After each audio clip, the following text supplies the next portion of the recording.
Hello, crore crore বছর পরে চলে এসেছি একটা নতুন ব্লগ নিয়ে।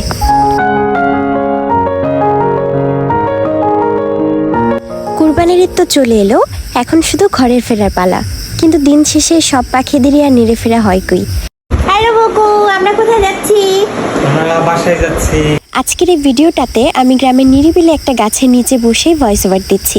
চারপাশে মিষ্টি বাতাস বইছে, সাথে আছে জোনাকি পোকারা, আর দূর থেকে আমাকে সঙ্গ দিচ্ছে এক ঝাঁক ঝিঝি পোকা। জানি না ভিডিওতে শোনা যাবে কিনা। তবে এবার ঈদ করব আমার শ্বশুরবাড়ি নওগাঁতে।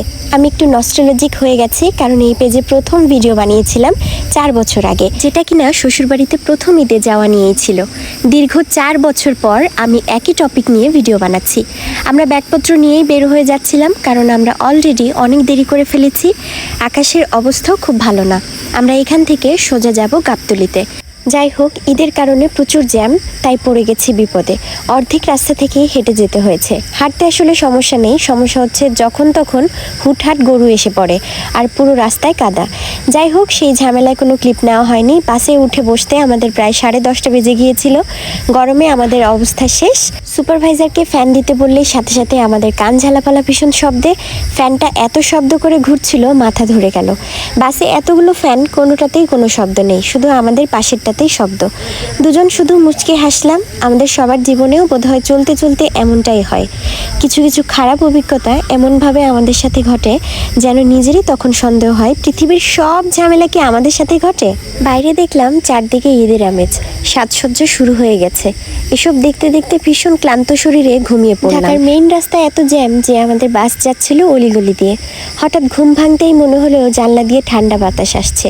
হুট করে বাইরে তাকাতেই দেখি দুজন জেলে মাছ ধরছে কোচ দিয়ে। তারপর শেষ রাতে আবার ঘুমিয়ে পড়েছি।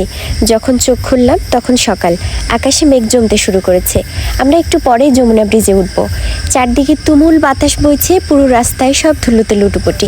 নিউজে দেখলাম 45 কিলোমিটার জ্যাম পুরো রাস্তা জুড়ে। গাড়ি একটু একটু করে এগোচ্ছে। ঈদের সবার বাড়ি যাওয়ার এত ব্যস্ততা, যে যেভাবে পারছে চলে যাচ্ছে। কেউ বাসের ছাদে, কেউ ট্রাকে, কেউ হাতে প্রিয়জনদের জন্য যত্নে কেনা জিনিসপত্রের ব্যাগ, কারো হাতে ব্যবসার অবশিষ্ট ব্যাগ বস্তা। হুট করে বৃষ্টিও চলে এসেছে। দূর থেকে দেখি পুলিশ ফাঁড়িতে একটা টুকটুকে লাল খয়েরি রঙের কাঠগোলাপ। চারপাশে শুধু সবুজ আর সবুজ। বৃষ্টিতে ধুলো ধুয়ে সব চকচক করছে। কি যে শান্তি লাগছে সেসব দেখে। পাশের জানালায় দেখলাম একটা ঢাবির বাস। তারপর এই যে আমরা যমুনা সেতুতে উঠছি। এখন ব্রিজে উঠেই আমরা অবাক হয়ে গেছি। এত সুন্দর আজকের আবহাওয়া, যেদিকে তাকাই আকাশে শুধু মেঘের ওড়াউড়ি।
একদম দুপুরের দিকে আমরা পৌঁছেছি নওগাঁ।